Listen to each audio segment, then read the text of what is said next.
Perwisyo sa mga residente sa Langaray, Corner, Dagat-Dagatan sa Caloocan City ang isang tumatagas na tubo. Sanhi kasi ito ng pag-apaw ng tubig sa baratong imburnal at paglutang ng mga basura. Yan ang idinulog sa amin na sa mga kinaukulan para agad po itong maaksyonan. Narito ang unang balita, special assignment.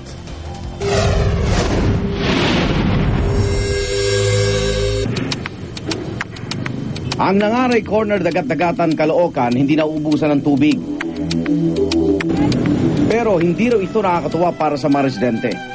Ang tubig kasi na dumataloy sa kanilang lugar, tagas mula sa isang sirang tubo. Imbis na mapakinabangan, perwisyo pa raw ito sa komunidad. Parado rin kasi ang drainage, kaya kasabay ng pag-apaw ng tubig ay paglabas sa mga basura. Kasama na ito sa nirereklamo namin yung nawasa. Gawa ng kapag may leak dito, umaabot ang baha doon sa kabila. Ilang beses na raw itong inireklamo sa Maynilad at ilang beses na rin hinukay ang sidewalk. Pero sa loob ng isang taon, hindi ito nasolusyonan. Sinarado ulit nila. Nawala naman. Kaya lang, kalipas ng isang buwan, umano ulit. Yan, lumalabas ulit yung tubig. Binabuti ng GMA News na ilapit ang problema ng mga taga-dagat-dagatan sa City Engineering Office ng Caloocan. Ang Dagat-Dagatan Avenue is considered national road. Public Works ang nag-maintain dyan. Ang amin yung side street. Totoo, manggagaling dyan sa amin yan. Pero para masiguro kung sino ang dapat umaksyon, sinama namin si Engineer Eturia sa lugar. Maynilad pala talaga ang dapat managot sa problema. Yung tubo ata ng Manila Water ho ba yan o ano?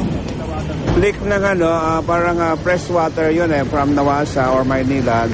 Dapat i-repair ng Maynilad kasi hindi pa naman dumadaan sa metro ng consumer. Pansamantala, nagpapunta muna siya ng mga tao para linisin ang baradong drainage. Maya-maya pa'y dumating naman ang grupo ng Maynilad. Bali kung makikita po namin yung pina-source ng leak, papalitan po namin yun.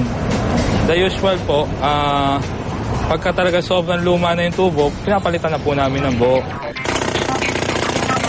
Aminado naman ang grupo na sunod-sunod ang problema ng tumatagas sa tubig sa lugar na ito. 4 na beses na rin nila itong inayos nung nakaraang taon. Pero ngayon, sisikapin nilang matuldukan na ang problema. At tinitignan na po namin yun ngayon, pinag-aaralan na rin po kung ipopropose na po ito ng pipe replacement. Maraming salamat sa aksyon ng Maynilad tsaka ng taga-Taas City Hall ng Caloocan. Pagkatapos nito, di maayos na, wala nang baha. Kinabukasan, bukod sa humupa na ang tubig sa kalsada, wala na rin tumatagas sa tubig. Pero umaasa pa rin ang mga residente sa mas pangmatagalang solusyon.